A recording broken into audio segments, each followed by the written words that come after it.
पुढची बातमी पाहूयात तर इकडे मुंबई महानगरपालिकेची 16 फेब्रुवारीला पहिली सभा पार पडते। पालिकेतील विरोधी पक्ष नेत्याच्या निवडीकडे सध्या लक्ष लागलंय। सुधार बेस्ट समिती अध्यक्षांची 23 तारखेला निवड केली जाणार आहे, तर 24 फेब्रुवारीला विशेष सभेचं सुद्धा आयोजन करण्यात येत आहे। आणि या संदर्भामध्ये अधिक माहिती जाणून घेऊयात। माझा सहकारी मनोज दयाळकर सध्या आपल्या सोबत आहे। मनोज, पहिल्या सभेचं आयोजन करण्यात आलेलं आहे। सुधार बेस्ट समिती अध्यक्षांची सुद्धा 23 तारखेला निवड केली जाईल आणि विरोधी पक्ष नेता सुद्धा ठरवला जाईल, काय माहिती आहे?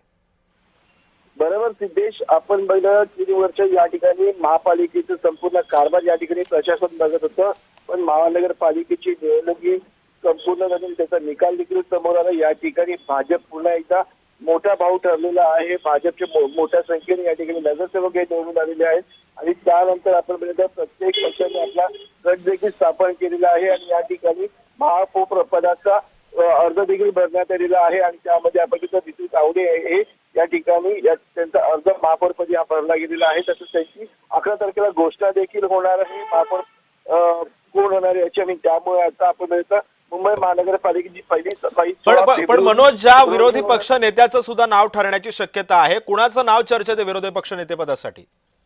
नक्कीच आता या ठिकाणी ठाकरे गटाचा या ठिकाणी विरोधी पक्ष कोण असतं याकडे आता सर्वांचं लक्ष लागलं आहे। या ठिकाणी आपल्याकडे किशोरी पेडणेकर या ठिकाणी विरोधी पक्षनेता म्हणून बोलले जात आहेत आणि ठाकरे या ठिकाणी कोणाचं नाव देतं हे देखील पाहणं महत्वाचं। नवीन चेहरा या ठिकाणी संधी देतं का हे देखील पाहणं महत्वाचं। पण आपण सुधार व बेस्ट समिती अध्यक्षांची 25 तारखेला या ठिकाणी निवड होणार आहे। तसंच 24 फेब्रुवारीला आपण पाहिलं तर विशेष सभा बोलून अजित पवार यांना श्रद्धांजली या ठिकाणी वाहण्यात येणार आहे आणि शोक सभा रस्ता वाढून दिवसभर सभागृह तहकूब देखील या ठिकाणी केलं जाणार आणि इतर ज्या समित्या आहेत त्यांच्या 25 तारखेला इतर समित्यांच्या अध्यक्षपदाची निवड देखील होणार आहे। म्हणजे आपण पुढच्या 2 आठवड्यामध्ये या ठिकाणी सर्व ज्या समिती आहेत त्यांची या ठिकाणी अध्यक्षांची निवड ही प्रक्रिया पूर्णपणे होणार आहे। नक्कीच, धन्यवाद मनोज, तू दिलेल्या सविस्तर माहितीबद्दल।